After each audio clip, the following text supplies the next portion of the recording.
The divine professional and leader of the 4 assassin gods, Zhuque, is a god who will do anything to win. He is by nature unfair. He toppled those stronger than him and climbed up towards the top. However, here in this apocalypse, he fought against one who too was seeking the top. And so this became a fight to see who had the right to climb higher and who would use the other to grow even stronger and triumph in this apocalypse of the gods. And so that is what we shall explore today. So if you find yourself entertained at any point during the video, then consider liking, subscribing and ringing that bell. Anyway, on with the video. Now, the apocalypse of the gods is a rare, unprecedented event, where the taboo has been broken for the first time in 7 million years. God versus gods. And so taking part in this tournament is the god known as Zhuque, the Vermilion Bird and leader of the 4 gods Assassination Corps. He earned the outer god title of Unfair because he was willing to use whatever methods he could to complete any mission, no matter how underhanded they may be. To Zhuque, victory is what held merit, the ends not the means. Being strong is reflective of whether you get the job done. Being the strongest in a fair 1v1, that's not the strength this god places value in, which is why of course his opponent is one who prides themselves on the opposite. Indra, the thunder god of the Hindu pantheon, one who prides themselves on their individual martial strength.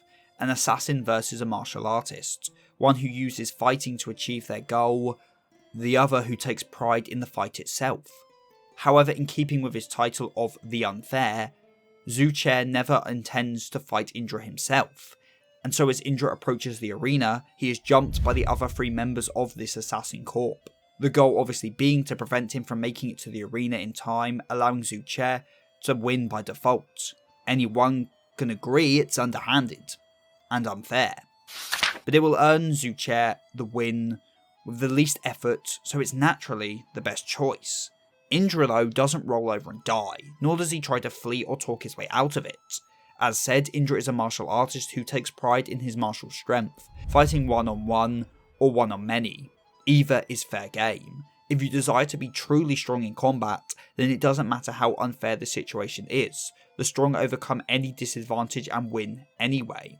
Zhuque will win no matter what the methods he has to use, and Indra will win no matter what methods are thrown at him. Now, after seeing the absolute beating Indra gave his cronies, Zhuque has a change of plans. He forgoes his plan to win by default and goes to fight Indra himself. Seeing Indra effortlessly triumph in spite of the unfairness upon him, Zhuque had a bit of a reality check. Against these gods, the strongest of deities, he couldn't stay stagnant. As already shown, his normal methods are insufficient here. Unless he gets his hand dirty and fights for real, he has no real chance of winning, no chance of completing the job, and so they must have a 1v1. Now his allies don't understand. To win with any means necessary, that was their motto. To take such an unnecessary risk seemed insane to them. But that's because they are thinking about winning this one fight. Frankly, they underestimated this job. But don't get me wrong, it's not like Zhuque has had a change of heart about his methods or anything. As Zuch says, as long as you can prove your strength, you're free to do it, however you want. It's more that seeing Indra here ignited the true spark inside of Zhuque, the real reason he had fought all this time and likely the reason he entered this tournament to begin with. The fight here against Indra will be the purest and harshest of trials against a superior god, because only that will gain him his true goal, of standing at the top. In this respect, they are similar. Indra's goal is to surpass Shiva, to match up to the shining peak of Savaga, and to do so, he had to get stronger, through honing his weapons.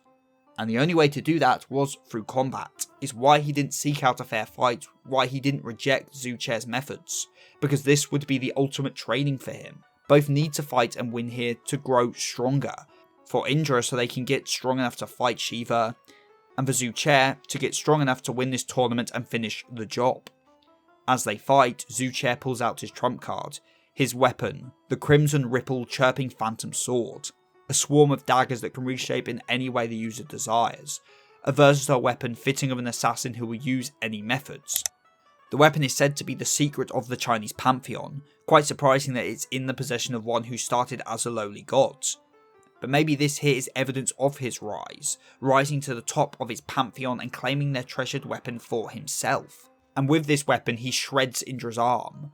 Now normally that would seal a martial artist's fate, but this was Indra we are talking about.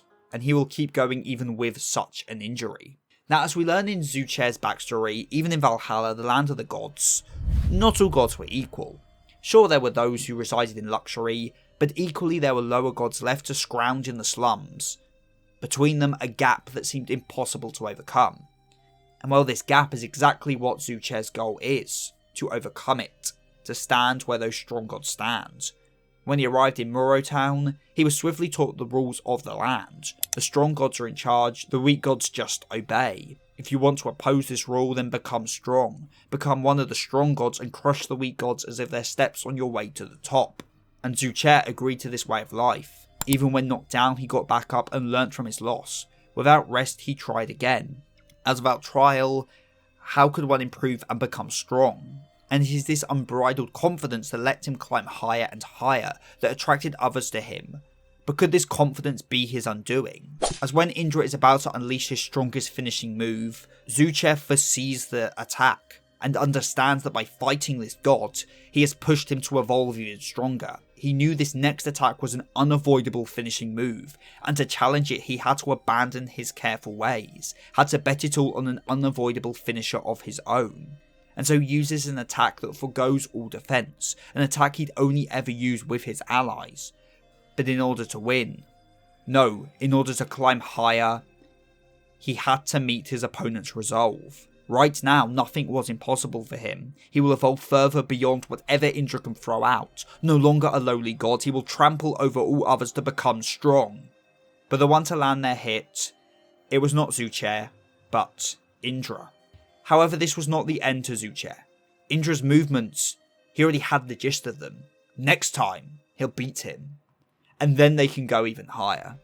But for now, he had lost. And despite trying to use Indra as a step for his own ascension, it was instead the thunder god who used him, rising up not only to the next round of the tournament, but also to a new height of power. So why did Zhuque lose? Was it because he abandoned his unfair ways? Would he have been right to have not engaged him in 1v1 combat? Well, technically yes. If he'd done as planned, Indra would have been disqualified, and Zhuque would have won by default. But in this case, he likely would have been utterly crushed by Nesher or Morrigan in round 2, and as such would never even have a chance at attaining his dream. This fight was about ascending, about the lengths these two fighters will go to improve and grow. Zhuque's decision to fight Indra one-on-one wasn't foolish, it was the true way Zhuque saw strength, the way he knew he had to fight in order to achieve his true dream and close that gap. He just happened to be fighting against one who thought the same way, and one who did not ever waver from this true pursuit of strength. Both were knocked down and both got back up, and sought to climb higher. One just did it purely and the other unfairly. In the end, you can't call either method more or less correct. All you can do is look at the result and conclude that Indra was stronger. But maybe next time Zhuque will triumph, because the Vermilion Bird isn't down for good, and he will never stop fighting to get to the exact place he wants to be. And if you want to support this channel even further, then perhaps pledge to my Patreon, or consider becoming a channel member, so you can get your name at the end of the video, like Rinjack9696, Mr. Sputum, Marimo, Jack Hanma, Patrick Glynn, and Sith Lord 906.